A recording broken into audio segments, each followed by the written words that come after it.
Iyi ni radiyo BBC gahuza miryango ivugira i Londres kuri metero 19, 25, 31 na 41. Ivugira ku mirongo ya FM mu karere k'ibiyaga bigari no kuri interineti kuri bbcgahuza.com.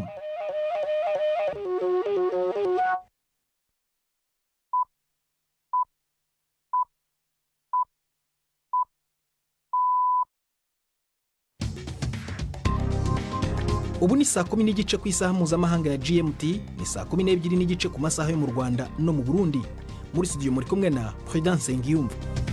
Wiriwe hoteza amatwi BBC gahuza miryango aho uri hose ku isi, ikaze kuri radio kuri bbcgahuza.com, kuri Facebook live mu buryo bw'amashusho no ku mirongo migufi ya shortwave.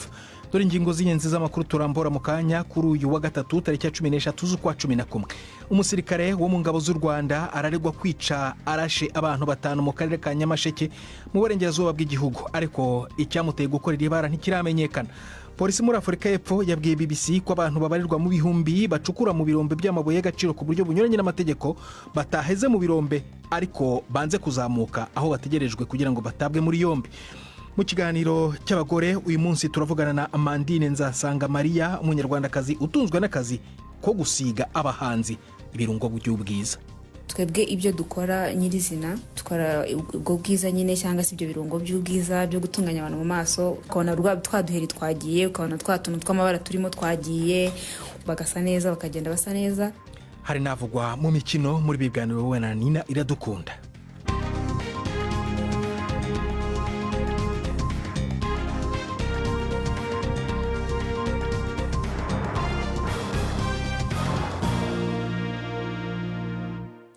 Ibyo byose n'ibindi bikubiye muri aya makuru turabirambura mu kanya nyuma yuko Jacques Niyitegeka abanza kutugezaho incamake y'andi makuru y'ingenzi avugwa ku isi. Donald Trump yagarutse Washington ku nshuro ya mbere kuva yatsinda amatora aheruka ya perezida muri Amerika. Ari mu guhura muri kano kanya na perezida Biden mu biro bye bya White House kugira ngo baganire ku ihererekanya bubasha.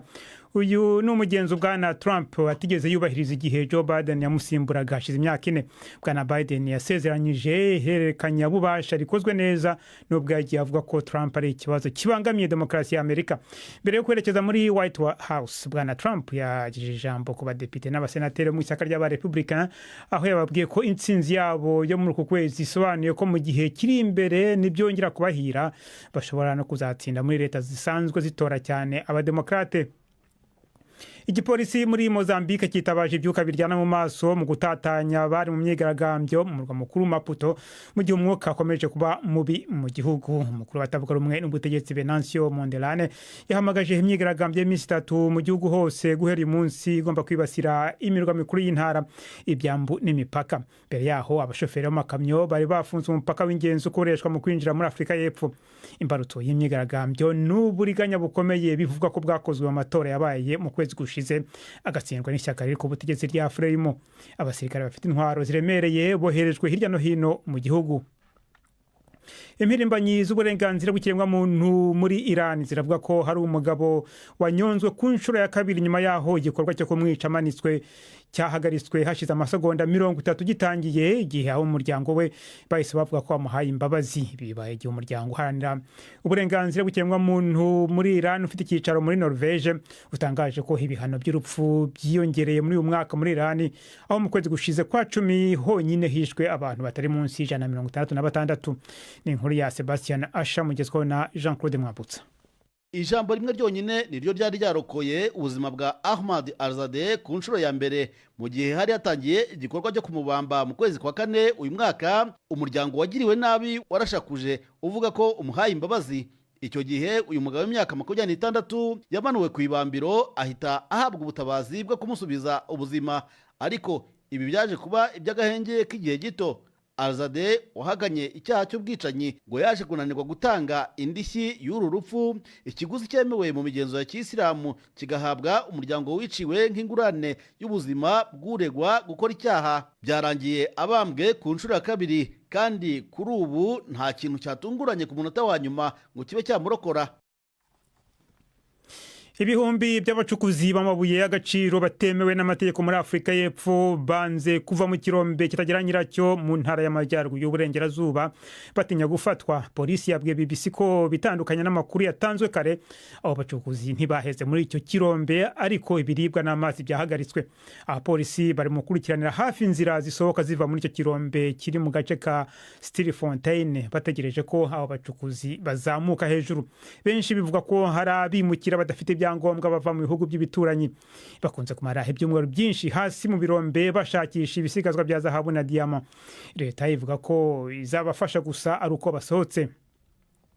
Umujyanama mu biro bya perezida wa Ukraine yabwiye BBC ko leta ya Kiev n'ibihugu by'inshuti zayo bigomba kwereka Uburusiya ko gukomeza intambara bwashoje kuri kino gihugu ifite ikiguzi kiri hejuru kuri bwo. Donald Trump uherutse gutorerwa kuba perezida wa Amerika yasezeranije ko azarangiza iyi ntambara ariko ntiyasobanura uko amasezerano yo kuyirangiza azagerwaho. Inkuru ya Abdul Abdullah Sulov muragezwaho na Yvette Kabatesi. Mikhailo Podolyak yatangaje ko Perezida Trump watowe ari umuntu ushyira mu gaciro, yifuza guhindura Amerika igihangange kandi ko gutsindwa n'Uburusiya atari byo bizabimugezaho. Niyo mpamvu atekereza ko Bwana Trump azatungura benshi kandi atazemera ibyo Uburusiya busaba. Ariko yongeraho ko Ukraine nabo bafatanije bagomba kwereka Uburusiya ko gukomeza intambara bizasaba ikiguzi kiremereye, ngo naho ubundi ibiganiro nta gaciro byaba bifite kandi ntacyo byageraho kuko Moscow yakomeza ibikangisho byayo bihoraho. Ukraine ikeneye ubushobozi bwa gisirikare kugira ngo isunikire Uburusiya kwemera ibiganiro, harimo n'ubwisanzure burenzeho bwo gukoresha intwaro zirasa kure yahawe na Amerika n'Uburayi kugira ngo yibasire ibikorwa bya gisirikare biri ku rundi ruhande rw'umupaka nk'uko Bwana Mikhailo abyemeza.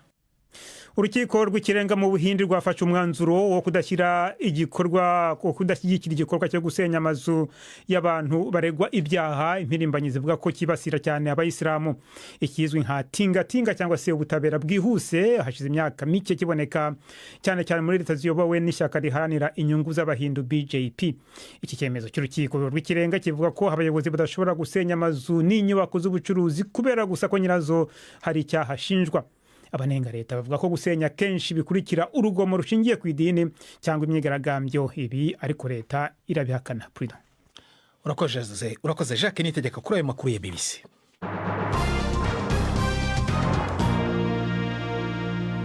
Ikaze ku makuru arambuye duhera muri Afurika y'Epfo, aho polisi muri icyo gihugu yabwiye BBC ko abantu babarirwa mu bihumbi bacukura mu birombe by'amabuye y'agaciro binyuranye n'amategeko bataheze mu birombe ariko ko banze kuzamuka hejuru aho ibategerereje ngo ibate muri yombi.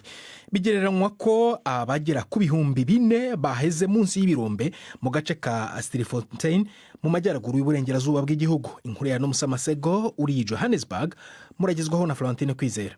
Igipolisi kimenyesha ibihumbi by'abacukura amabuye y'agaciro mu buryo butemewe n'amategeko ko bashobora gusokoroka umwanya uwo ari wo wose bifuza, ariko bahisemo kuguma munsi kubera ubwoba bwo gutabwa mu mvuto.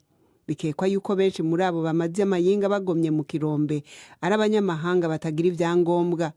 Igipolisi n'igisirikare byakomeje kugenzura ibirombe byahebwe muri Afurika y'Epfo mu nzira yo gukumira ibyo bikorwa byo gucukura amabuye y'agaciro mu buryo budakurikije amategeko, bituma leta ihahombera miliyoni z'amadolari yovuye mu makori. Ibifungurwa n'amazi byari kugemurirwa uwo mugwi byarahagaritswe mu nzira yo kubagondoza kuduga imusozi. Leta ivuga yuko atabufasha buzorungikirwa abo yita abagizi ba nabi bihishe mu kuzimu, nubwo hari amakuru y'imfu n'ingwara kuri bamwe muri abo batinya kuja habona kuko bibaza yuko boshobora gufatwa bakarungikwa mu bihugu iwabo. Inkuru ya Nomusamasego. Tujye mu Rwanda aho umusirikare wo mu ngabo z'igihugu ashinjwa kwica arashe abantu 5 mu karere ka Nyamasheke mu burengerazuba. Umuvugizi w'ingabo Brigadier General Ronald Rwivanga yemeje aya makuru avuga ko icyateye ubwicanyi kitaramenyekana, ariko kukekwa gukora iki cyaha ngo yamaze gutabwa muri yombi kandi akaba agomba gushyikirizwa ubushinjacyaha bwa gisirikare kugira ngo hamenyekane icyamuteye gukora iri bara. Inkuru ya Jean Claude Mwambutsi, Kigali. umuvugizi w'igisirikare cy'u Rwanda Brigadier Ronald Rwivanga yavugiye kuri radiyo y'igihugu ko warashe agahitana abaturage batanu ari Sergeant Gervais Minani w'imyaka 39 yakaba ari umwe mu bagize igisirikare cy'u Rwanda ngo byabaye mu ijoro ryakeye mu kabari kari mu murenge wa Karambi w'akarere ka Nyamasheke mu burengerazuba bw'igihugu. Icyateye ubushyamirane bwavuyemo izi mfu nticyagaragajwe, cyakora umuvugizi w'igisirikare akavuga ko iperereza ryatangiye. Uretse batanu bishwe ngo nta wundi muturage wakomeretse cyangwa se ngo habe hari ibindi byangijwe. Kuri ubu ngo warashe yamaze gutabwa muri yombi. Ronald Rwivanga akavuga ikigiye gukurikira. RDF iri bukurikirane ifata ingamba zikwiye zo kumukurikirana mu nzira z'amategeko, akajya mu nkiko za gisirikare, akanabazwa n'ibyo yakoze. Nk'uko investigation zose zikorwa, birasaba ko tujya mu mizi y'ikibazo tukamenya icyabimuteye. Kugeza ubu biracyagoye gusobanukirwa ibyabaye kuko amakuru avuga ko hari hagati ya 7:00 na 9:00 z'urukerera abantu benshi baryamye. Umuturage utuye hafi aho ariko utashatse ko tuvuga umwirondoro we yavuze ko nyirakabari yabuze bimaze kuba, ndetse n'abantu bake bari basigaye mu kabari muri aya masaha akuze akaba aribo barashwe. Gusa uyu ngo yumvise abantu basa n'abatonganira muri aka kabari, hakurikiraho urusaku rw'amasasu, cyakora ngo ntiyatinyutse gusohoka ngo ajye kureba ibyabaye. Umuvugizi w'ingabo z'u Rwanda yavuze ko igisirikare cyihanganisha ababuze ababo kandi ko gisaba abatuye aka gace kudakuka umutima kuko uwakoze ibi yari wenyine kandi akaba yamaze gutabwa muri yombi. Jean Claude Mwambutsa, BBC Gahuzamiryango i Kigali. Aho i Kigali saa moya zirabura iminota 20 muri studio za BBC London ni saa 10:40. Turagaruka ku makuru mu kanya nyuma y'akaruko gato cyane. BBC Gahuzamiryango Igoma ni kuri FM 93 n'ibice 8.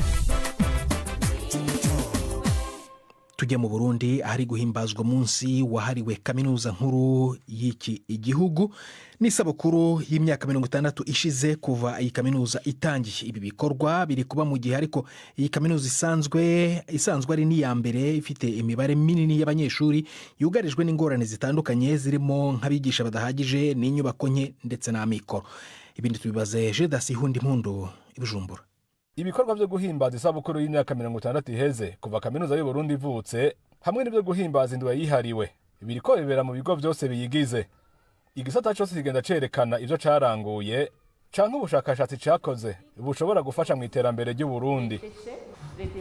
Ça ce sont c'est la microbiologie, vous voyez Kanyosha, vous voyez Ngagara, vous voyez Kanyosha pour les Ikori ici c'est. Aha ni mwisomero rimwe riri mu kigo cyo kumutanga. Umwigisha ariko arasigura ibijyanye n'ingene ikiyaga Tanganyika kigeramiwe n'imico itaburi tabwayo ivuye mu makartier atandukanye mu gisagara ca Bujumbura. Ariko agerageza gusigurira abanyeshure ingaruka bifise kuri ico kiyaga no ku magara y'abantu. Patrick Bayubahe n'umwe mu banyeshure bariko barakurikira ivyigwa. Cya kintu nacibajije ku cyane gose ndavuga nti none nk'abari mu gisata c'ibidukikije mbega ni gute twoshobora gukingira ico kiyaga cacu kugira ngo nikibandanye candura nikibandanye cononekara. Ibi birori bibaye mu gihe kaminuza y'u Burundi yugarijwe n'ingorane zitandukanye. Mu gihe yatanguye ifise abanyeshure badashika 3,000, uno munsi ifise abagera ku 200,000. Ariko inyubakwa n'ibirasi n'ibike abarimu ntibakwiye. N'ibihe by'ubutunzi bitifashe neza u Burundi burimwo bishobora kuba biriko birayigira kwingaruka. Odas Manirabona n'umuyobozi wa kaminuza y'u Burundi. Kaminuza y'u Burundi niyo yakira abana benshi b'igihugu, navuga ko ifise ikibazo c'ubwinshi bw'abanyeshuri baza, ugaca usanga nta nyubako zikwiye ifise zo kwakira abo banyeshuri. Ikindi birakenewe ko umwana ubumenyi aba amerewe neza. Igihe abana baba baje kwiga batafunguye canke baraye nabi no kwiga bica bimera nabi. Nico nikibazo tubona, abana biga bashonje, abana biga batagira aho baba. Bamwe mu banyeshuri twaganiriye basa n'abatanezerewe nubwo ari umunsi mukuru wabo. Bavuga ko abayeho nabi muri iki gihe ubuzima buguma buzimba mu gisagara, agafashanya ingurane bahabwa nako ngo kakaza gatevye. Umunyeshure uyu munsi afise ibibazo bitandukanye. Inzara nuyeza bwa mbere namwe murabibona.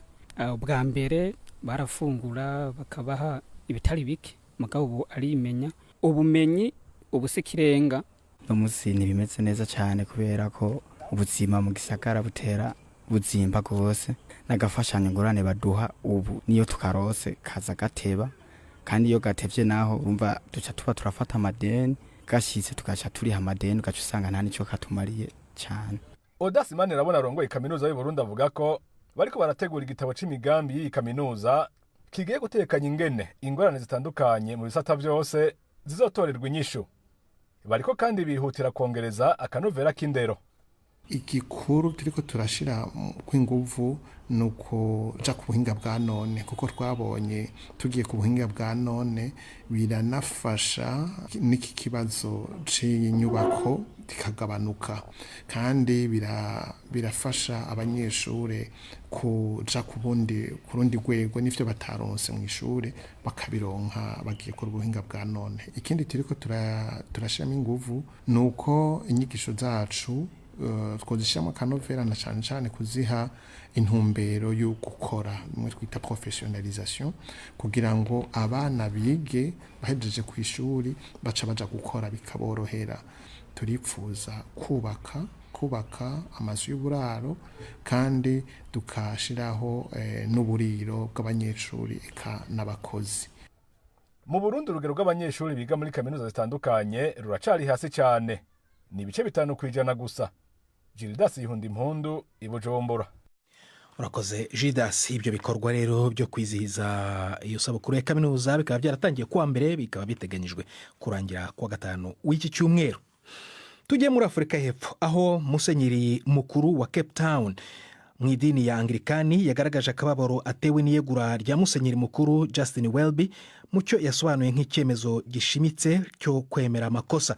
Uyu mukuru wa Kiliziya y'Abangirikani ku isi yeguye ejo hashize kuwa kabiri kubera kunanirwa gukora iperereza riboneye ku mahano y'ihohotera ryakorewe abana bato b'abahungu benshi. Aya mahano yakozwe n'umugabo John Smith akurikirwa n'imyaka myinshi yo kubihisha. Inkuru yashinga inyoka muregezwaho na Primindi ku Magenge. Musenyeri mukuru wa Cape Town Thabo Magoba yavuze ko yumiwe kandi abajwe cyane no guhomba umusenyeri mukuru yavuze nk'uwarakunzwe cyane mu ishengero rya Anglikani. Yavuze ko ingingo ya Welby yo gutanga imihoho ari intambwe ikenewe cyane mu kwemera kubazwa vyabaye no kurangiza akamaramaza k'amabi mu ishengero ku isi yose. Ishengero rya Anglikani Smith yasengeramwe muri Afrika y'Epfo ntiryigeze rironka icegeranyo kivuga ko yari yarahohoteye canke yarakoresheje ibiterasoni abana b'abahungu. Uwo munyamategeko wo mu Bwongereza yapfuye mu 2018 imbere yuko ashobora kurungikwa mu gihugu c'Ubwongereza kugira aje imbere y'ubucamanza kuri ivyo vyaha yavugwa ko.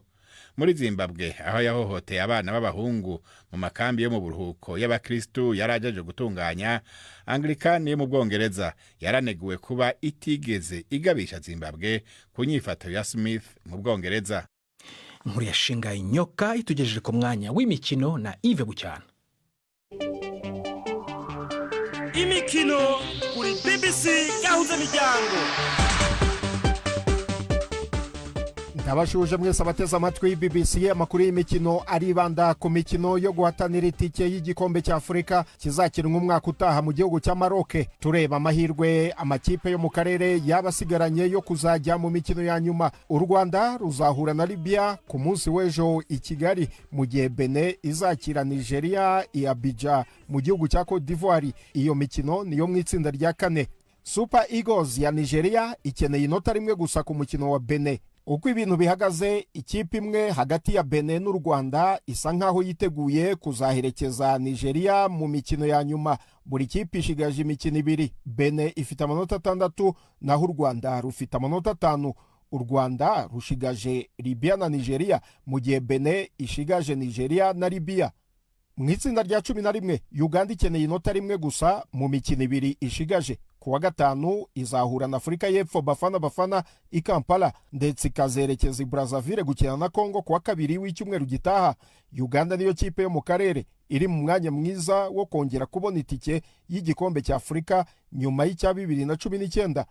Afrika y'Epfo yo ikeneye intsinzi imwe mu mikino ibiri isigaranye. Itayikuye kuri Uganda ishobora kwizera kuzatsinda Sudani y'Epfo bazahura kuwa kabiri w'icyumweru gitaha. mu itsinda rya 12 ririmo intamba mu rugamba y'u Burundi ibintu byamaze gufutuka kuko Burkina Faso na Senegal zombi zifite amanota 10 zamaze kwizera kuzajya mu mikino ya nyuma. Izi zizahura ku munsi w'ejo zirwanira gusa umwanya wa mbere. U Burundi ni ubwa gatatu n'amanota 3 buzahura na Malawi, umukino uzabera i Abidjan muri Cote d'Ivoire gushakisha byibuze umwanya wa gatatu. Ni mu gihe Guinea na Tanzania birwanira umwanya wa kabiri wo kubona itike mu itsinda rya 8. Guinea izakira Repubulika ya Demokarasi ya Kongo, mu gihe Tanzania yo izerekeza muri Ethiopia. Repubulika ya Demokarasi ya Kongo yo yamaze kubona itike.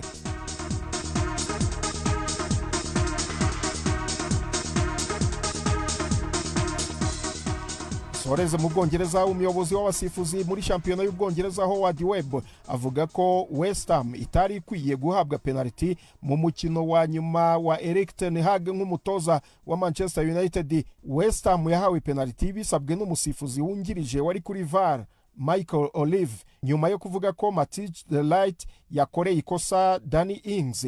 David Kut, umusifuzi wo hagati, yari yanze gutanga iyo penalty ariko asabwa gukoresha VAR mbere yo kuyemeza. West Ham yatsinze 2-1 biviramo Ten Hag kwirukanwa. Aha ni naho nsoreje amakuru y'imikino nari nabateguriye. Gendi Yves Bucyana.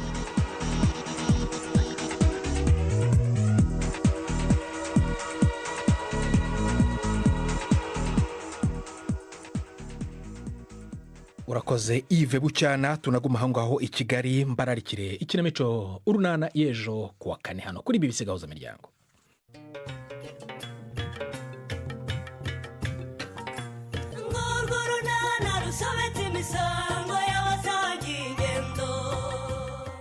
Mu kiganiro urunana cyo kuri wa kane twabateguriye ariko Reya ni ukuri Christine Agasaranye yitoreye, wategereje nawe ukazitorera kawe. Ako se Bude, reka nkwibarize. Ndakumva rwose. Ubona hari undi muntu wankorera amahitamo cyangwa akambuza kwishakira umukunzi we? Ntawe, nk'uko nawe ariko utagira abo bangamira mu rukundo rwabo. None se Budesia, ubona ngiye ntemerewe guhitamo uwo nshaka? Ni 12:45 kuri BBC. Ijambo ndihe Yvette Kabatesi mu kiganiro cy'abagore.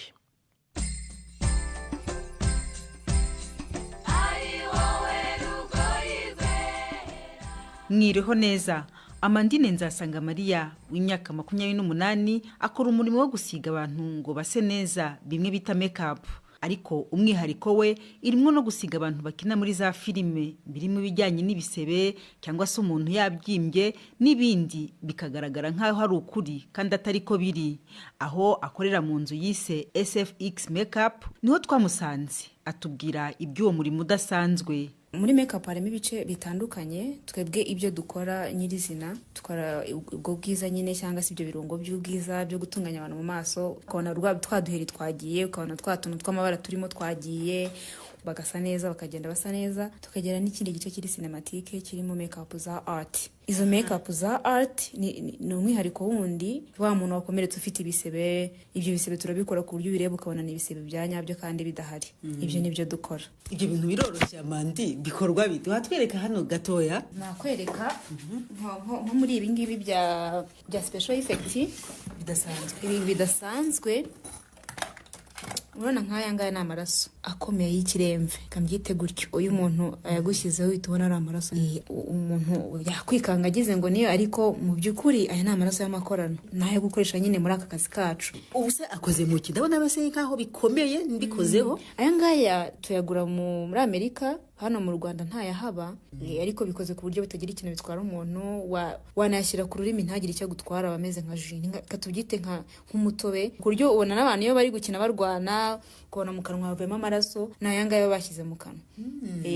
Bimwe by'umubiri nabyo, ibi by'umubiri kankwereke. Ubona nk'aka ngaka, aka niko dukoresha turi gukora cya gisebe, tugasigaho ku buryo ubona koko ko ari umubiri. Ubona nk'aha ngaha nkasizeho hano gihita kibyimba, ndagasiga nk'amarange. Urumva nyine ni art, kuko ibisebe bitandukanye. Hari igisebe cyako kanya kiri kuva, hari ikimaze iminsi 3 cyashaje kitagiye kubora, ugakora n'iki nkovu, hubwo n'inkovu yacyo biterwa n'igisebe ugiye gukora muri ako kanya. ntabwo navuga ngo ni ibintu byoroshye. Bisaba kubyiga, ntabwo ari ibintu wahita uvuga ngo urabikora, kuko no kumenya bino bikoresho nabyo ni isomo. Ni ukwiga ukabimenya kugira ngo umenye ukuntu bikurikirana, uzashaka iyo nkovu, uzashaka icyo gisebe, uzashaka ubushye, urumva byose biba bitandukanye. Uravuze uti bisaba kubyiga, rero wagiye mu ishuri urabyigira. Rero hano mu Rwanda ntabwo dufite ishuri ribyigisha, ariko nabyize ku mbuga nkoranyambaga. Ndicara ndeba amavideo, niga ibikoresho, ndabitumiza muri Amerika biraza, naje ntangira kubikora. Nabitangiye muri 2020. Ntangira no kubona akazi muri byo biraguka. Byarabikoroheye kubyigisha? Ntabwo byari byoroshye kwiga ibintu rimwe na rimwe n'abantu batumva. Hari igihe nigeze kubyigiraho, ndabyibuka nsohoka mu rugo ntahanaguye icyo gisebe nari nikoreye ho, abantu bose kujya bambwira ati wabaye iki mana, nkavuga ati mumbabare nibagiwe iki ni igisebe nikoreyeho. Mpita mvuga ati bya bintu manza nabimenye. Nuko rero ubwo wahise utangira akazi, umaze imyaka navuga ngo 4 utangiye. Noneho umaze gukorana n'abantu muri za filime zingana gute? Ko ari nyinshi, maze gukora muri filime nyinshi zirenga 15. Ubwa mbere utangira gukora muri filime ukoresha ubu buhanzi bwo gusiga budasanzwe, wahuye n'ingorane zimeze gute? Yari filime y'imirwano irimo ibisebe byinshi, yari ishingiye kuri make-up wenda na costume, uburyo abantu bagaragara bambaye n'uburyo bagaragara mu maso n'ukuntu basa. Ni filime urumva niho hantu navuga ngo nigiye ikintu gikomeye, uko barambwiye ati umuntu umukubita ingumi bari kubikina ako kanya, niba bamukubise ingumi ahita agaragara agaruka yabyimbye ijisho. Ibyo nugomba kubikora ako kanya kandi ntubatinze. Urumva ni experience ya mbere ndi guhura nayo, guhita nkura amaraso, guhita nkura ibyo bintu. Icyo gihe n'umuntu nari mfite uri kumfasha, ndi kubyifasha. Nakuye nyine isomo rikomeye ryo kwiga gukora. Yego, ntabwo ari ibintu twari tumenyereye mu Rwanda cyane, ako umuntu ashobora kwibaza nk'umudame wabihisemo gute ibi bintu Amandine? Rero umwihariko wanjye nazanye n'uwo nguwo uko nakoraga ibisibe abandi batabikora. Mpita ntangira kubona isoko muri aya mafilime, nzamuka gutyo abantu baramenya. Iyo niyo mpamvu nahise mpitamo gukora ibyo ngibyo nk'umugore. Navuga ni ibintu by'ibyikango niko nabyita.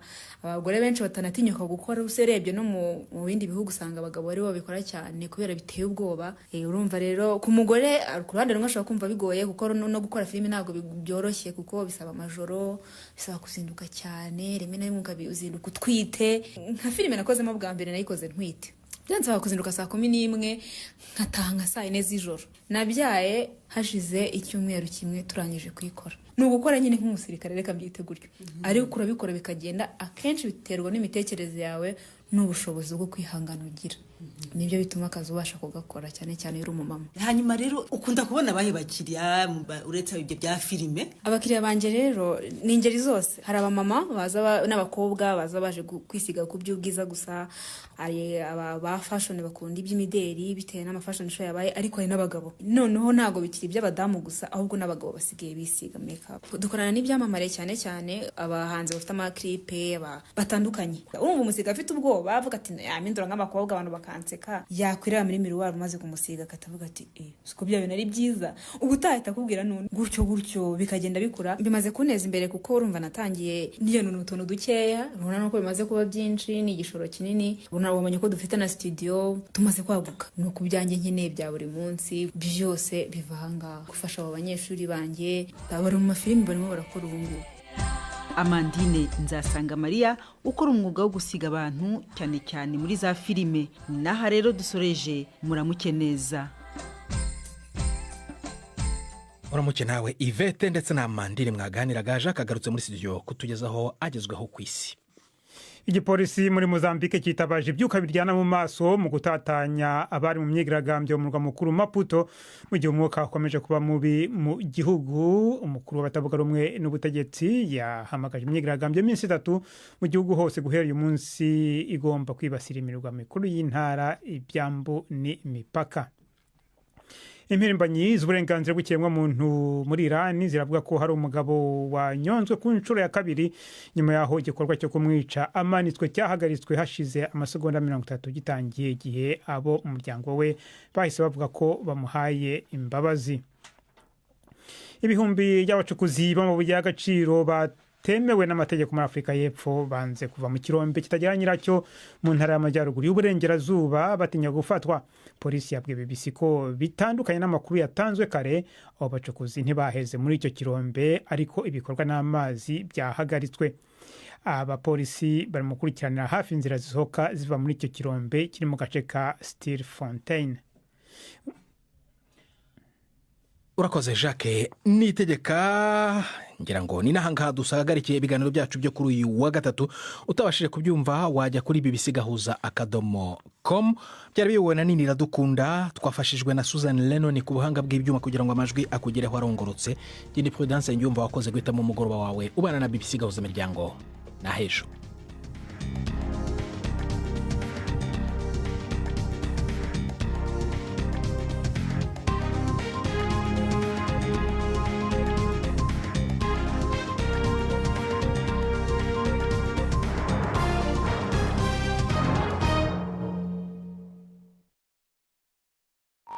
Thank you.